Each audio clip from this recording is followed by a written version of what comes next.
오늘 이 시간에도 우리가 다른 것이 아니라 우리 주님을 만나고 또 하나님 말씀을 통해 하나님을 뵙는 시간이 되기를 바랍니다. 명절에 아마 수십 번은 이런 인사 드리셨을 거예요. 새해 복 많이 받으십시오 라는 인사 드리셨을 것입니다.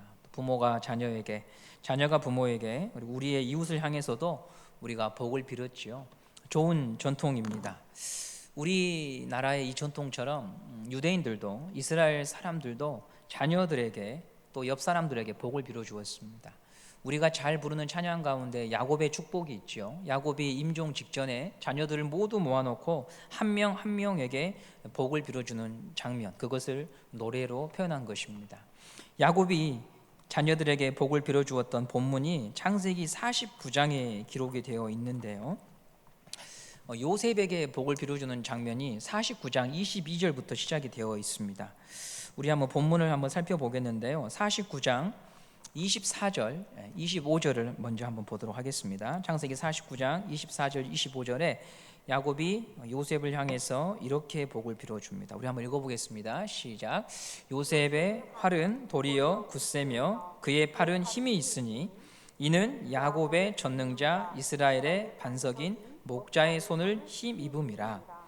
내 아버지의 하나님께로 말미암나니 그가 너를 도우실 것이요 전능자로 말미암나니 그가 내게 복을 주실 것이라.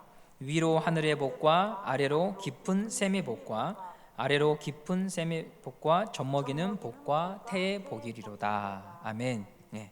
아버지 야곱은 간단하게 말하면 하나님께서 너를 도우실 것이다, 복 주실 것이다, 이렇게 복을 빌어줍니다. 그리고 나서 눈여겨볼 부분이 창세기 49장 26절인데요 49장 26절을 한번 보도록 하겠습니다. 49장 26절을 보시면요, 앞에 화면에 나오시는데 이렇게 나와요. 내 아버지의 축복이 내 선조의 축복보다 나아서, 이런 말을 하거든요. 그럼 한번 잘 생각해 보세요.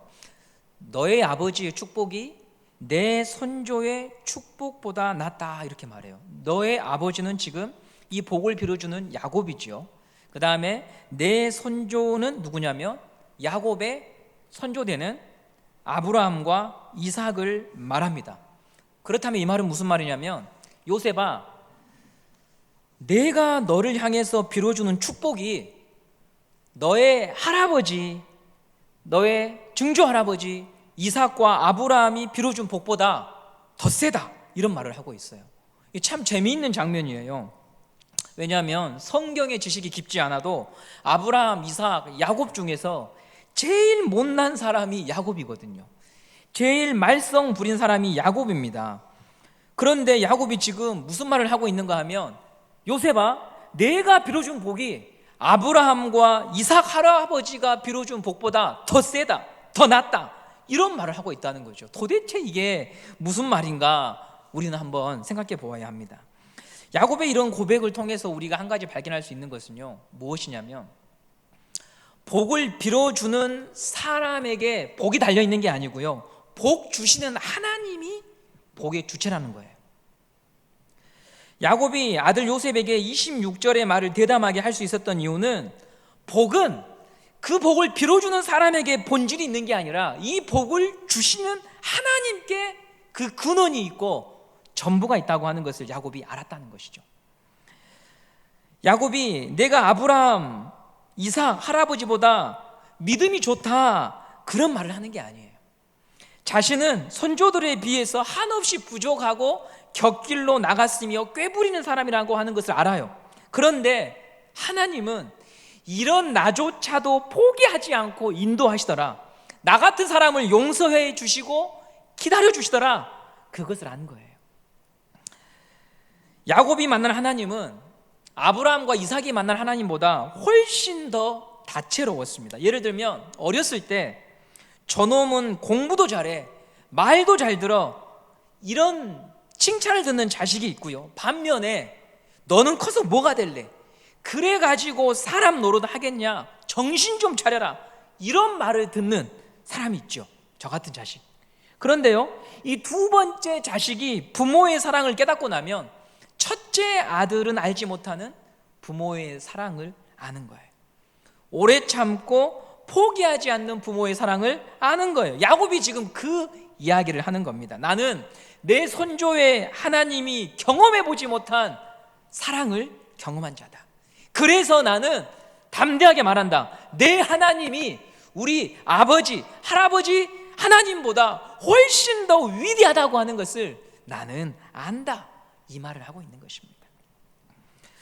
우리는 이 지점에서 기도가 무엇인가를 확인하게 돼요. 기도는 기도하는 자에게 초점이 있는 게 아니라는 거죠. 기도는 이 기도를 들으시는 하나님, 그분이 제일 중요하다는 거예요. 그러므로 바르게 기도한 자는 자기 자랑으로 자기를 과시하며 기도의 세계를 꾸밀 수 없다라고 하는 것이죠. 성도가 기도한다고 하는 것은 바로 이런 바탕에서 우리가 기도하는 거예요. 하나님, 저는 기도할 자격이 없지만 예수님 때문에 기도할 수 있습니다.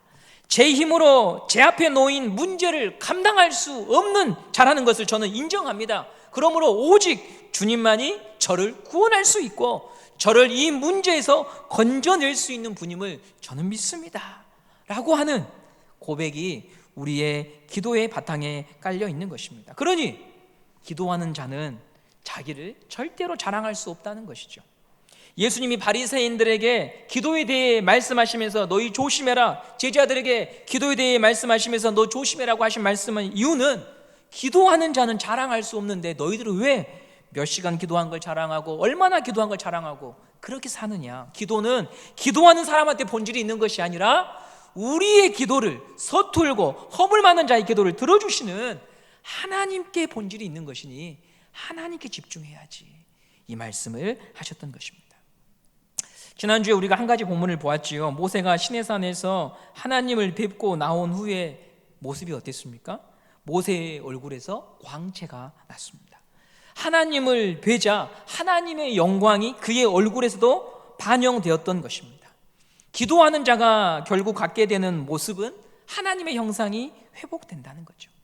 예수님의 모습을 담는 자리로 가게 되는 것입니다. 왜냐하면 기도는 자기를 부인하고 아버지의 마음이 그 사람의 가슴을 채우기 때문입니다.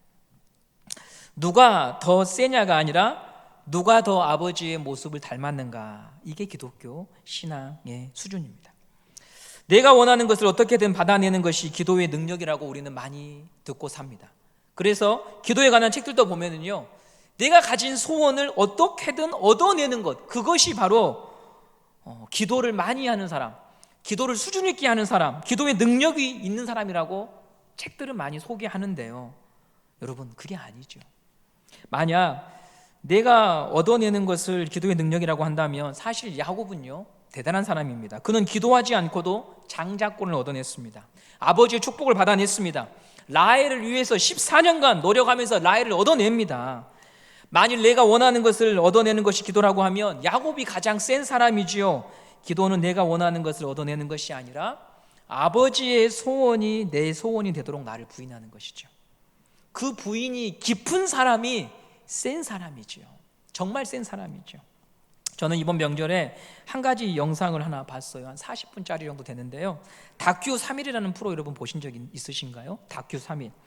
동일한 주제를 72시간 동안 3일 동안 취재하는 프로였습니다. 제가 본 이 다큐 3일의 영상은요, 무엇이었냐면 카톨릭 대학교와 카톨릭 대학원을 졸업한 이 학생들이 이제 진짜 사제로서의 소품을 받는 것을 기록한 3일간의 다큐였습니다. 우리식으로 하면 강도사 과정을 마치신 분들이 목사 안수식을 받는 과정을 담은 거예요. 사제 서품은 주교로부터 성직을 수행할 수 있는 권한을 정식적으로 임명받아서 신부가 되는 과정을 말합니다. 사제 서품식은 정말 엄숙하게 이루어지더라고요. 두 가지 기억에 남는 게 있어서 나누려고 합니다. 첫 번째는요, 이 서품식을 받는 목회자 후보생, 우리로 말하면 목회자 후보생들이요 8박 9일 동안 이 서품식을 바로 앞에 두고 8박 9일 동안 어디에 가냐면 수녀원에 머물면서 침묵 훈련을 하더라고요. 침묵 훈련. 그러니까 일절 대화하지 않고 어떤 프로그램도 없이 오직 8박 9일 동안 하나님과 독대하는 시간을 갖는 거예요. 다큐를 취재하는 이 PD나 촬영 감독도요 너무 엄숙하고 고요하니까 촬영을 잘 하지를 못해요. 뭔가를 물어보고 인터뷰를 해야 되는데 일절 그런 게 없고 그냥 이 예배당에 앉아서 하나님과 고요하게 내가 과연 이 길에 부름받은 사람이 맞는지, 내가 이 길을 가야 되는 것인지, 하나님이 나를 부른 게 맞는지, 이것만을 8박 9일 동안 고요하게 침묵하는 시간밖에 없기 때문에 이 촬영하는 사람들이요, 어떻게 틈을 내지를 못하더라고요. 촬영할 틈을 못 내는 거예요. 제가 왜 이 장면이 제 마음에 깊이 다가왔냐면, 제가 목사 후보생이던 시절에 목사 안수식을 준비할 때를 돌아보면요, 참 대조적이었어요. 저는 대단히 분주했거든요. 수건을 몇 장 맞춰야 되느냐, 선물이죠, 선물 드리기 위해서. 식사는 어떻게 대접해야 되느냐, 또 목사 고시를 어떻게 대비해야 되느냐, 이런 것들로요 여념이 없었습니다.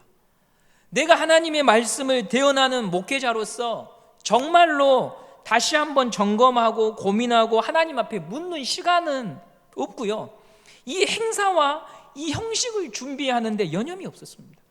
본질에 집중하기보다는 형식적인 것에 전부 마음이 빼앗겨 있었어요. 전부 마음이 빼앗겨 있었어요. 카톨릭의 이 사제 서품식도요, 대단히 준비할 게 많더라고요. 카톨릭 미사를 한번 참석해 보신 분들은 아시겠지만 기독교 예식보다 훨씬 더 순서와 형식이 많은 게 카톨릭 예식입니다. 그런데 이 사제 후보자들이 8박 9일 동안 하나님과 독대하는 데 온전히 집중할 수 있었던 이유가 있는데요, 신학교 후배들이 일주일 동안 시간을 내어서 모든 행사를 다 준비하더라고요. 그게 전통이었습니다. 앞서가는 선배에 대한 존경과 사랑을 담아서 하나하나 세심하게 모든 순서를 후배들이 다 담당을 합니다. 이런 과정들은 기독교가 한번 돌아볼 만한 부분이라고 생각을 합니다. 저희 목사 안수식은 노회 하다가 1시간 남겨놓고 점심시간 전까지 하거든요. 그렇기 때문에 굉장히 촉박합니다. 굉장히 촉박해요. 두 번째로 제 눈에 들어왔던 것은 예비 이 사제들이요, 서품을 받는 장면인데, 기독교 우리 목사 안수식에서는 강단에 올라와서 무릎을 꿇고 있으면 이제 우리 목사님들이, 선배 목사님들이 안수를 돌아가면서 이렇게 해줍니다. 카톨릭의 방식은 좀 다르더라고요. 사진을 한 장 띄워주실 텐데요, 이 예비 사제들이 앞으로 나와서요 전부 바닥에 엎드립니다. 바닥에. 이게 무엇을 의미하냐면 가장 낮은 자세로 하나님과 사람들을 위해 스스로를 바치겠다고 하는 의식이죠. 가장 어렵고 힘든 자들의 삶에 내 자신을 헌신하겠습니다, 이런 의미를 갖고 있어요. 이 장면을 보면서요 제 스스로가 많이 부끄러워졌습니다. 너는 이 길이 어떤 길인지 알고 가느냐, 하나님께로 더 가까이 가고 있느냐, 낮은 길로 좁은 길로 가고 있는가를 제 스스로에게 묻게 되는 거예요. 자기를 부인하는 삶에 가까워지고 있는지 아니면 고집센 사람이 되어가고 있는지를 하나님이 저에게 묻고 계신 것 같았어요. 하나님 아버지를 아는 자는 아버지를 닮을 수밖에 없습니다. 예수님이 우리에게 가르쳐 주신 기도가 나의 기도가 되면 우리는 예수님을 닮을 수밖에 없습니다. 예수님처럼 아버지의 이름을 높이는 것이 우리 평생의 소원이 될 것이고, 아버지의 뜻이 이루어지고 아버지의 나라가 임하는 것에 우리 자신을 드리는 것을 우리는 기뻐하게 될 것입니다. 지난 시간에 이런 말씀을 드렸습니다. 하나님을 아버지라 부르는 자는 순종의 사람이다. 예수님은 순종의 사람이셨습니다. 그 본을 우리에게 보여주셨습니다. 하나님을 아버지라 부르라고 가르쳐 주신 예수님은 자기의 소원을 성취하기 위해 사신 분이 아니라 하나님의 뜻에 자기 자신을 복종시키고 순종하는 삶을 사셨습니다. 그리고 오늘 이 본문을 통해서, 예수님의 기도를 통해서 한 가지 더 여러분과 나누고 싶은 것은, 하나님을 아버지라 부르는 자들은 순종하는 삶과 더불어 용서하는 삶을 산다는 것입니다. 주님이 가르쳐 주신 기도를 묵상하며 주목했던 한 가지가 바로 용서였는데요, 예수님은 제자들에게 6장에서 기도를 가르쳐 주시면서 14절과 15절 말씀을 덧붙이고 있습니다. 우리 마태복음 6장 14절과 15절을 한번 보도록 하겠습니다. 14절 15절입니다. 시작. 너희가 사람의 잘못을 용서하며 너희 하늘 아버지께서도 너희 잘못을 용서하시려니와 너희가 사람의 잘못을 용서하지 아니하면 너희 아버지께서도 너희 잘못을 용서하지 아니하시리라.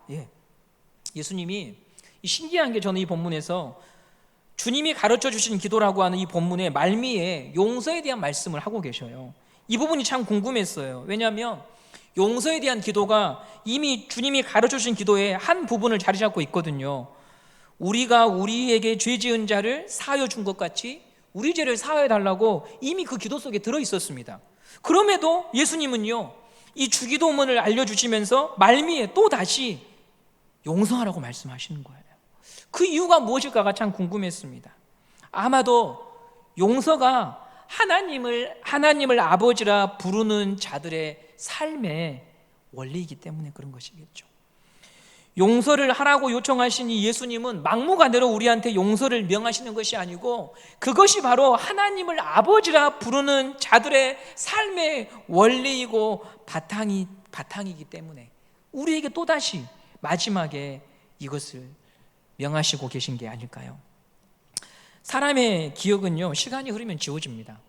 나쁜 것도 굳은 일도 시간이 지나면 잊어버리죠. 그런데 시간이 흘러도 한두 가지 사건이나 사람들은 지워지지 않아요.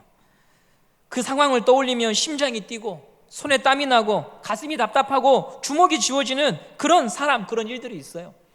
도무지 용서할 수 없는 일과 사람 때문에 그때 뿌려진 상처가 지금도 내 안에 살아 있거든요. 이런 일을 우리가 만날 때 취할 수 있는 방법은 죄에 대해서는 처벌하고 눈에는 눈으로 갚아주는 것이 정당한 방법입니다. 그런데 예수님은요, 제자들을 모아놓고 그런 길로 우리를 초청하지 않으시고 용서라고 하는 부담스러운 것을 2번이나 말씀하셔요. 왜 그렇게 하시는 것일까요? 지금은 인기가 시들었지만 비디오 테이프로 영화를 보던 시절에 중국에서 만든 무술 영화가 참 인기가 좋았습니다. 어떤 무술 영화를 봐도 내용은 근데 한 가지밖에 없습니다. 바로 복수예요. 우리 아버지가 너희 아버지 손에 죽었다. 나의 스승이 너희들의 손에 죽었다. 이제 내가 아버지의 복수를 하기 위해서 여기 왔다. 내 칼을 받아라. 그렇게 하고 복수를 마무리하고 끝나요. 결말이 다 그거예요. 그런데 다음 영화에서는 죽은 쪽의 아들이 또 자라나가지고 산에서 열심히 연말을 해서 또 나와서 우리 아버지의 복수를 내가 하겠다. 이게 여러분 중국 영화들이에요. 거의 다 모든 스토리입니다. 저는 어린 시절에 이런 영화들을 보면서 깨달은 게 한 가지였어요. 복수는 끝이 없구나. 복수는 통쾌한 듯한데 더 깊이 그 사건으로요, 한 사람의 인생을 빨려 들어가게 하더라고요. 결국 나를 그 사건에 계속 꽁꽁 묶어두도록 합니다. 그리고 나만이 아니라 우리 가족 전체가, 내 후손들까지 그 상처를 되물림하면서 끝없이 복수를 꿈꾸게 되죠. 복수 때문에 나와 내 주변 사람 모두가 오늘을 못 살 수 없고요, 과거만 생각하다가 인생을 마쳐요. 저는 제가 앞으로 살아가면서 어떤 억울한 일을 당할지 알 수 없지만 제 자식이 제 원수를 갚겠다고 복수하는 삶 절대로 원하지 않습니다. 제가 겪은 아픔은 제 인생과 더불어서 맞춰지고 제 아들은 미래를 살고 오늘을 사는 자식이 되었으면 좋겠습니다.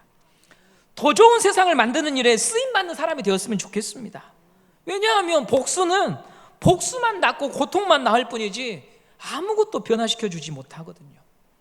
우리는 하나님을 아버지라 부릅니다. 아버지 하나님은 내가 걸어온 길을 아십니다. 나의 억울함, 나의 눈물, 나의 서러움을 아십니다. 다른 사람은 오해하고 몰라주지만 하나님은 아시고 하나님의 때에 해결해 줄 것을 믿는 사람들이 하나님을 아버지라 부르는 것이죠. 다윗은 사울의 목숨을 빼앗을 기회가 있었습니다. 사울은 전국에서 선출한 군인 3,000명을 데리고 항상 다녔거든요. 그러니까 다윗 입장에서는 사울에게 접근하는 것조차 불가능했습니다. 그런데 사울이 무방비로 다윗이 숨어들어 있는 굴에 들어왔다고 하는 것은 여러분, 하나님이 주신 기회입니다. 다윗과 함께한 사람들 모두 다윗에게 그렇게 말했습니다. 하나님의 때가 드디어 왔습니다. 다윗, 하나님이 주신 기회입니다. 즉시 사울의 목을 베어버리십시오. 그런데 다윗이 주저하지요, 망설이지요, 그리고 칼을 거두지요. 어떻게 그렇게 할 수 있었을까요? 그에게는 하나님 안에서 사울을 바라보는 눈이 있었습니다. 나를 힘들게 하고 괴롭게 하는 사울, 여기로 끝나는 게 아니라 하나님 안에서 사울을 바라보는 눈이 있었습니다. 사무엘상 24장 6절 말씀을 한번 보도록 하겠습니다. 사무엘상 24장 6절입니다. 시작. 자기 사람들에게 이르되 내가 손을 들어 여호와의 기름 부음을 받은 내 주를 치는 것은 여호와께서 금하시는 것이니 그는 여호와의 기름 부음을 받은 자가 됨이니라. 사울을 바라보는 다윗의 시선에는 하나님이라고 하는 안경이 있었습니다. 그래서 다윗은 나의 원수 사울이 아니라 하나님의 눈을 통해서 사울을 봅니다. 이 눈이 다윗에게 지금 자기 주변에 있는 사람들과는 다른 선택을 할 수 있는 길이 되었던 것이죠. 여러분, 용서는 내 힘으로 절대 할 수 없습니다. 100번, 1000번을 다짐해도 막상 그 사람 보면은요, 주먹이 쥐어지고 마음에 울분이 일어나는 거예요. 용서는 아버지의 마음이 우리 안에 차오를 때만 가능합니다. 하나님 아버지의 마음이 우리 안에 밀려 들어올 때 비로소 우리는 용서라고 하는 것을 생각해 볼 수가 있는 것입니다. 하나님을 아버지라 부르는 자들은 아버지의 마음에 자신을 담그는 사람들이잖아요. 그 물에 우리 자신을 조금씩 젖혀가는 사람들이잖아요. 하나님을 아버지라 부르는 기도가 나의 기도가 되면 우리는 복수 위에도 다른 선택이 있다고 하는 것을 보게 됩니다. 하나님께서 예수님을 통해 보여주신 새 길을 우리가 보게 되는 것입니다. 명절 때면 많이들 헤어지고 많이들 상처받고 힘든 일들이 참 많더라고요. 돈 문제 때문에 부모님과의 관계들 속에서 원수 맺고 하는 일들이 참 많아집니다. 오늘 설교를 들으시면서 혹시 생각나는 분들이 계시지 않습니까? 하나님께서 여러분들에게 기억나게 하시는 분들이 떠오른다면 눌러서 밀어 넣어버리지 마시고요, 하나님의 마음으로 그분들을 한번 떠올리시면서 기도하는 시간을 가지시기 바랍니다. 저는 삶을 많이 살지 않았지만 우리 청년들에게, 우리 학생들에게 그런 말 합니다. 미워하면 진다. 이겨도 이긴 게 아니더라. 이긴 것 같으나 하나님이 그 미움 안에는 거할 수 없기 때문에 결국 집니다. 그러나 한 사람을 기도의 대상으로 삼을 수 있으면 그는 아버지의 마음을 가진 자이고요, 승리자입니다. 왜냐하면 거기에 하나님 나라가 임하거든요. 그를 통해서 하나님의 뜻이 이루어지기 때문에 그렇습니다. 예전에 그 맨발의 최춘선 할아버지, 여러분 기억나시죠? 심령이 가난한 자는 복이 있나니. 지하철에 다니시면서 맨발로 복음을 전하신 그분이 그 심령이 가난한 자는 복이 있나니라는 영상을 보면 이런 말씀을 하셔요. 미운 사람이 없는 사람이 승리자요 1등 권세자입니다. 이런 말을 하거든요.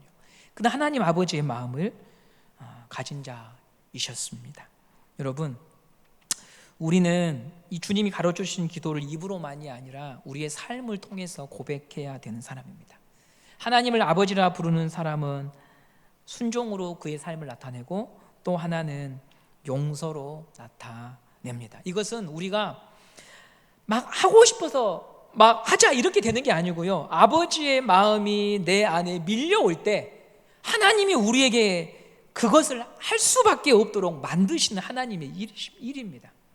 오늘 우리 마음에 하나님 아버지의 그 마음이 밀려 들어옴으로 말미암아 한 다리로는 순종의 삶을 추구하고 한 다리로는 용서의 삶을 걸어가는 그런 하나님의 백성들의 삶을 여러분, 우리 모두가 다 살기를 기도합니다. 그러면 그런 사람들을 통하여 아버지의 뜻이 이루어지게 될 것입니다. 미움으로는 아무것도 고칠 수가 없습니다. 우리의 마음을 미움에 빼앗기지 말고 아버지의 마음을 갖게 해달라고 오늘도 우리 모두 다 함께 기도하는 시간이 되기를 바랍니다.